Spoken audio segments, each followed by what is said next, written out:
Boa noite, cá estamos de novo para o nosso Evangelho desta semana, muita paz. E vamos começar com exatamente a canção Evangelho no Lar, que vem na página 32.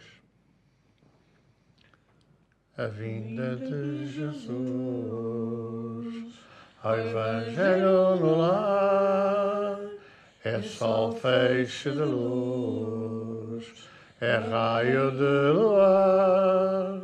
Cantem ao amor, mãos em oração, paz que acalma a dor, paz que acalma a dor, todos sentirão,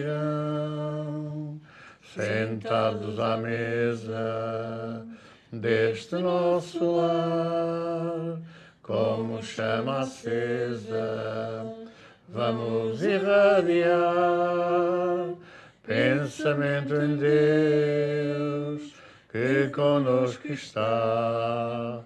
Se tivermos fé, tudo mudará. A vinda de Jesus ao Evangelho no lar é sol, feixe de luz, é raio de luar. Cantem ao amor, mãos em oração, paz que acalma a dor, paz que acalma a dor, todos sentirão. Lê com atenção a nova que ficou, peregrinação que o Rabi deixou. E a nobre Maria, mãe de muitas dores, ser-te-á luzeiro, vais para onde fores. A vinda de Jesus ao Evangelho no lar é sol, feixe de luz, é raio de luar. Cantem ao amor, mãos em oração, paz que acalma a dor, paz que acalma a dor, todos sentirão. Envolva-nos na tua paz, Senhor Jesus. Que esta noite possamos, em conjunto, vibrando uns para os outros, encontrar harmonia nos nossos lares, aumentá-la, ampliá-la, para que as nossas crianças, ou para que nós próprios possamos também seguir uma vida tranquila e serena, de acordo com os teus postulados. Seja connosco e abençoa-nos o Evangelho de hoje. Ora, do Evangelho segundo o Espiritismo, no capítulo 4, item 24. Instruções dos Espíritos, limites da encarnação. Quais são os limites da encarnação? A bem dizer, a encarnação não tem limites nitidamente traçados, se o entendermos como um envoltório que constitui o corpo do espírito, dando que a materialidade deste envoltório diminui à medida que o espírito se purifica. Em certos mundos mais avançados do que a Terra, ele é menos denso e menos pesado, menos grosseiro e, por consequência, sujeito a menos vicissitudes. Num grau mais elevado, é translúcido e quase fluídico. Num grau mais elevado, desmaterializa-se e acaba por se confundir com o perispírito. Conforme o mundo onde o espírito é chamado para viver, reveste-se o envoltório apropriado à natureza desse mundo. O próprio perispírito passa por sucessivas transformações, eteriza-se cada vez mais até à depuração completa que constitui os espíritos puros. Se mundos especiais estão destinados como estações aos espíritos mais evoluídos, estes últimos não lhes ficam presos como nos mundos inferiores. O estado de desprendimento em que se encontram permite-lhes deslocarem-se para outro lado, onde os chamam para missões que lhes foram confiadas. Se considerarmos a encarnação do ponto de vista material, tal como tem lugar sobre a Terra, podemos dizer que está limitada aos mundos inferiores. Depende, portanto, do espírito libertar-se dela mais ou menos rapidamente, trabalhando pela sua purificação. É também de considerar que no estado errante, quer dizer, no intervalo das existências corporais, a situação do espírito está em relação com a natureza do mundo ao qual o liga o seu grau de evolução. Assim, na erraticidade, É mais ou menos feliz, livre e esclarecido, conforme está mais ou menos desmaterializado. São Luís, Paris, 1859. Muitas vezes te deploras por teres dado afeto extremo, ou sacrificado, com abnegação, a outrem, recebendo de volta a acrimónia, o revide, a injusta retribuição. Muitas vezes o esquecimento ingrato. Nada em a vida surge sem uma causa, e melhor será que sofras esse pagamento, porque representa a tua libertação da sementeira idêntica que fizeste. Do que serás tu a responder à dedicação de quem te ama, com a farpa aguçada da ingratidão, que a maledicência tantas vezes projeta. Reflete e medita sobre as verdadeiras causas da ferida aberta em teu coração, quando recebas essas farpas envenenadas. Responde sempre com a compreensão, com a paciência, com a tolerância, pois que quem assim procede contigo está doente, muito doente ainda, e o remédio irá ser bem difícil de tomar. É uma leitura de dedicação do livro Vem Comigo. E estas duas leituras, portanto, a leitura do Evangelho se encaixa uma na outra, exatamente porque se estabelece aqui o progresso ao longo de várias experiências corporais. Nós vamos deter-nos sobre a problemática física. Porque é que o homem, o ser humano, como queiramos dizer, é dos animais da criação, a parte animal, como é evidente, aquele que demora mais tempo a atingir a maturidade. Certamente que, isto é um dado científico, sejam os animais de maior porte, como o elefante, como o rinoceronte, como o hipopótamo, ou como animais desse porte, atingem a maturidade muito mais rapidamente que o ser humano. Nós demoramos, sei lá, 14, 15, 16, 17 anos a atingir fisicamente, embora espiritualmente, ou digamos assim, de uma forma, postura espiritual no corpo, há quem atinge essa maturidade mais cedo do que outros. Mas, em termos físicos, nós demoramos mais, quase, à volta de 15 anos, a atingir essa maturidade física, o que não acontece com os outros animais. De alguma forma, isto prende-se com a diferenciação que se estabelece entre nós e também com a necessidade que há da adaptação do espírito ao corpo físico e deste ao ambiente em que se vive. Então é bom que nós nos detenhamos sobre a justiça desta lei, que é a lei da reencarnação, mas que se estriba, que se baseia na lei de causa e efeito. Não há nada que aconteça que não tenha uma causa. É uma afirmação científica. Todo o efeito tem uma causa. E, portanto, tudo aquilo que nos acontece, aquilo que somos, aquilo em que estamos, se reporta. É uma causa. Se a causa não está atualmente, na vida atual física, terá que estar anterior a ela, porque tem que haver uma causa. E quando nós vemos crianças a nascerem com hepatite, ou com asma, ou com outras doenças congénitas ou hereditárias, nós temos que, face à lei de Deus e face à sua justiça, buscar as causas. Senão, na vida presente, em vidas passadas. Os materialistas dizem que não, tudo é genético, é o género. Mas porquê? Porque é que há de ser genético? Se Deus existe, qual é a justiça que atribui arbitrariamente a uns a saúde e a outros a doença, o sofrimento, o mal-estar? É evidente que a ciência caminhará para lá, caminhará para essa afirmação de que o espírito existe, que é uma realidade. E ao dizer a ciência, porque hoje já muitos cientistas aprovam, já muitos afirmam, e há muitos outros que não, continuam a ser materialistas confessos, continuam às vezes até a dizer é assim porque é assim, e não há mais, quer dizer, fazendo substituir a Igreja também aos seus dogmas, é assim porque é assim e não há mais nada a fazer. Einstein, como já aqui referimos, dizia que só acreditava no que via, numa fase inicial da vida. Já na fase mais avançada da sua idade, quando já tomou consciência de dados concretos, dos quantas de energia, dos fotões, já aí ele dizia que Deus existia para ele, logo se ele não via Deus, se existia, é porque havia outras formas de atingir essa crença, essa paranormalidade, que hoje ainda está um bocadinho ao alcance, ou melhor, ao serviço de algumas pessoas menos avisadas e menos, digamos assim, honestas, filosoficamente falando, que continuam a afirmar os seus postulados, muito até, convenhamos, para defender os seus interesses economicistas. Vamos encontrar, evidentemente, ciências psíquicas que têm a ver com o espírito, mas materializadas em absoluto, quer dizer, transformadas em práticas de consultório, onde as pessoas ganham bom dinheiro, porque se há alguma doença que é renitente, e nós temos, por exemplo, nós não temos gripes com 30 anos, nós não temos pneumonias com 30 anos, nós não temos doenças com 30 anos ou mais, e vamos encontrar doenças do chamado foro psíquico.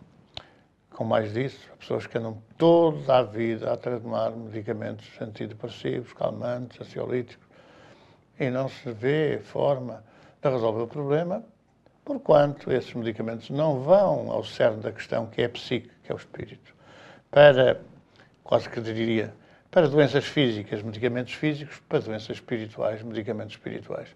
E nas farmácias não há venda de medicamentos, para curar as doenças espirituais. Não há. Há medicamentos para tratar do corpo físico, que às vezes condiciona a evolução do espírito. Então, vamos ter essa percepção, essa, digamos assim, essa compreensão, até para chegarmos essa mensagem do livro Vem Comigo, a dedicação, exatamente que nos aconselha, que nos impulsiona para a transformação interior, para a modificação interior, que é um dos grandes medicamentos, dos grandes remédios para a solução dos nossos problemas espirituais, versus problemas psíquicos, como diriam os gregos. Nós é que vemos nos gregos para traduzir do grego e acabamos por traduzir psique para psique e, quando é psique, para espírito. Porque os gregos, quando foram traduzir a palavra, foram a palavra espírito, que Jesus fala no Evangelho de João. Então vamos ponderar, refletir, porque é muito urgente que a transformação interior baseie a transformação do mundo. Eu tinha uma questão. Aqui, portanto, a leitura de hoje fala-nos dos limites da encarnação. A minha questão é a seguinte. Pronto, nós sabemos que não existe um número fixo de reencarnações para que o espírito possa atingir a evolução, e depende de cada um, e depende da velocidade e do tempo que cada um demora a evoluir. Para espíritos que evoluem em linha reta, como foi Jesus, não existe também um número igual de reencarnações? Há coisas que a gente não se deve pronunciar, ou melhor, não deve entrar nessa compreensão, porque se nos escapam. Dizer que Jesus evoluiu em linha reta, em linha direta, corresponde a dizer que em cada estágio de evolução, Jesus venceu sempre até chegar à perfeição. Na Terra isso não existe, porque não se conhece em casos em que espíritos não se conhecem, mas pode existir, mas não se conhecem casos de espíritos que tenham estado uma vez na Terra e depois não estivessem mais. Uma vez na Terra, uma vez no mundo da regeneração, uma vez no mundo feliz e até chegar aos mundos divinos. Provavelmente outros Cristos, noutros mundos, noutros planetas, noutras moradas, terão seguido o mesmo ciclo evolutivo. Mas não nos admiramos que, por exemplo, vamos supor que Jesus fez essa evolução direta e quando esteve no mundo, não na Terra, porque a Terra foi criada e entregue para ele promover a evolução, mas no mundo em que ele se encontrou, vamos supor, terá estado 70 anos, mas não quer dizer que outros Cristos, noutros mundos, tenham estado 70 anos. Podem ter estado mais para atingir o mesmo estágio evolutivo. Mas isso são coisas que nos escapam à compreensão, assim como nós não podemos compreender o que se passa ainda, o que se passa no mundo da regeneração. Imaginamos o que possa ser, imaginamos que, de facto, o corpo é menos denso, o corpo está, digamos assim, despojado dos seus erros, dos seus crimes, que carrega no perispírito, que é um corpo semimaterial. E, portanto, naturalmente, que essa densidade se vai diluindo, e daí a razão porque as máquinas da Terra não conseguem detectar essa vida, porque escapa a frequência, ou melhor, a densidade escapa, como também escapa a frequência da vibração do espírito. Agora, imaginamos, mas não podemos dizer exatamente como foi. Jesus não contou na Terra nada da sua vida. Tudo aquilo que se possa dizer sobre a sua vida, sobre o seu íntimo, sobre o seu sentido mais profundo, é pura especulação. Aliás, os Espíritos vão dizendo que aquilo que transmite são opiniões, não são frases do Cristo, não são, digamos assim, divulgações do Cristo. Ora, as suas mensagens, ou melhor, a sua ação, bem-fazeja, os efeitos físicos que produziu, as curas, etc., fossem visíveis, mas o porquê e o como eram feitas, ninguém consegue ter acesso a isso, porque só ele, e ele não fez questão de fazer nenhuma autobiografia. Então, podemos imaginar como é que será, mas ao certo, não podemos saber. Se todos fizeram só 70 anos em cada plano, ou só 50, ou só 40, não escapa-se-nos. Até porque, por exemplo, vamos imaginar um mundo igual ao da Terra, quando ele passou por esse mundo de evolução, a esperança de vida, se calhar, fisicamente, seria uma. Hoje, a esperança de vida na Terra é entre os 70 e os 80 anos, para homens ou mulheres. Daqui a 1000 anos não era de maneira nenhuma essa esperança de vida. E, portanto, não podemos, quer dizer, em verdade, não podemos dizer que haja espíritos na Terra a fazerem essa evolução, como também não podemos negar que possa haver um ou outro caso em que essa evolução seja em linha direta. Não conhecemos e não nos é dado saber, nem os espíritos vêm dizer se isso é assim ou se não é. Vamos então libertar-nos dos pensamentos, das nossas preocupações. Agora é tempo das vibrações, enfim, de solidariedade, de fraternidade com os nossos irmãos, com as famílias que a esta hora se reúnem também como nós para viver o Evangelho no lar. Senhor Jesus, é verdade que temos pouco ainda para dar, não estamos habituados a fazer essa doação mental, essa projeção de energia. Mas por pouco que seja, sabemos que Tu vais multiplicar a 100 por 1 e de novo dar aos Teus discípulos para matarem a fome do Espírito àqueles que mais necessidade têm. Por isso, nós Te pedimos para aquelas famílias em desavença, em desalinho, com problemas, com dificuldades de toda a natureza, de toda a ordem, que os nossos fluidos possam ajudar a aliviar um pouco o seu ambiente familiar. Possam até, só Tu sabes, provocar grandes transformações em algumas delas. Toma a nossa oferta, Senhor, e ajuda esta noite, através das Tuas falanges socorristas, essas famílias.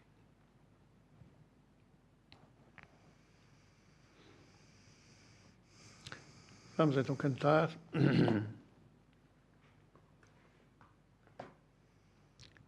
na página 19, a oração de São Francisco. Amigo como poucos, vivendo nossa dor, visita os que são loucos, com humano calor. A terra é seu chão e ajuda com ardor. Entrega o coração aos famintos de amor. Francisco é seu nome, João foi com Jesus, o Filho de Maria, e o acompanhou na cruz. De Assis, filho adotivo, da luz um mensageiro, dá-nos um lenitivo,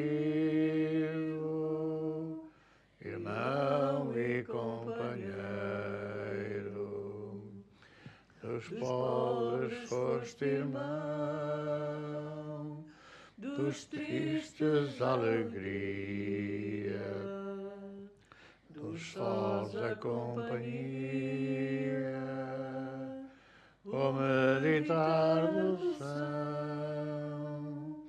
Ajuda-nos, amigo, a encontrar a estrada, conhecer a alvorada Espírito contigo.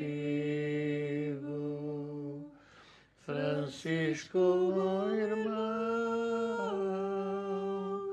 em nome de Jesus, esparge a tua luz pelo nosso rincão. E a Virgem do Rosário, a Mãe te ajudará. E aos filhos do Calvário a dor abrandará.